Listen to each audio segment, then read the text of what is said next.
Anuncio que hoy he dado instrucciones a মধ্যপ্রাচ্যে চলমান উত্তেজনার মধ্যে গুরুত্বপূর্ণ কূটনৈতিক সিদ্ধান্ত নিয়েছে ইউরোপের দেশ স্পেন। দেশটি আনুষ্ঠানিকভাবে ইরানে তাদের দূতাবাস পুনরায় চালু করেছে।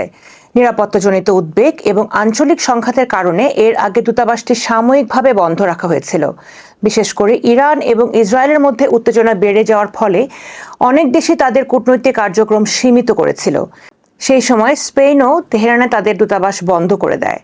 তবে সাম্প্রতিক সময়ে পরিস্থিতি কিছুটা স্থিতিশীল হওয়া, সীমিত যুদ্ধবিরতি এবং আলোচনার পরিবেশ তৈরি হওয়ার পর স্পেন আবার সরাসরি তেহরানে তাদের কূটনৈতিক কার্যক্রম শুরু করার সিদ্ধান্ত নেয়।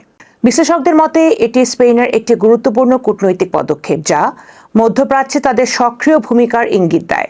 স্পেনের প্রধানমন্ত্রী পেদ্রো সানচেজ দীর্ঘদিন ধরে এই সংঘাতে মানবিক দৃষ্টিভঙ্গি গ্রহণের পক্ষে অবস্থান নিয়েছেন। তিনি বারবার যুদ্ধ বন্ধ করে আলোচনার মাধ্যমে সমাধানের আহ্বান জানিয়ে আসছেন। একই সঙ্গে তিনি ইসরায়েলের সামরিক কর্মকাণ্ডের সমালোচনা করেছেন এবং আন্তর্জাতিক পর্যায়ে চাপ প্রয়োগের আহ্বান জানিয়েছেন। বিভিন্ন সময় তিনি ইসরায়েলের বিরুদ্ধে অবস্থান নিয়ে বেসামরিক মানুষের নিরাপত্তা নিশ্চিত করার উপর গুরুত্ব দিয়েছেন। অন্যদিকে স্পেন ইরানের সঙ্গে সম্পর্ক জোরদার করার দিকেও আগ্রহ দেখাচ্ছে।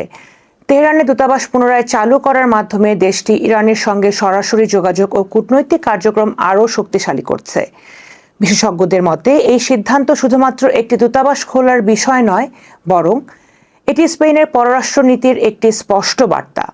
এর মাধ্যমে স্পেন মধ্যপ্রাচ্যে শান্তি প্রতিষ্ঠা, কূটনৈতিক সংলাপ বৃদ্ধি এবং সংঘাত নিরসনের সক্রিয় ভূমিকা রাখতে চায়। পর্যবেক্ষকদের ধারণা, স্পেনের এই অবস্থান ভবিষ্যতে ইউরোপের অন্যান্য দেশগুলোর কূটনৈতিক নীতিতেও প্রভাব ফেলতে পারে এবং মধ্যপ্রাচ্যের পরিস্থিতিতে নতুন সমীকরণ তৈরি করতে পারে।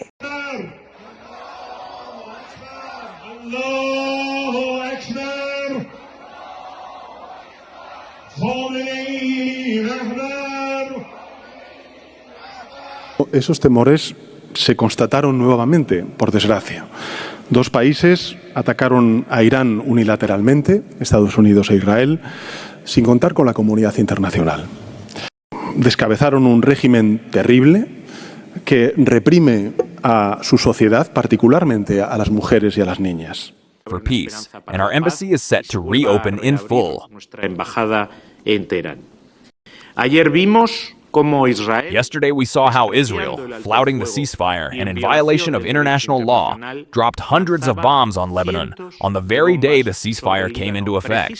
Ayer, día en que arrancaba el alto el fuego.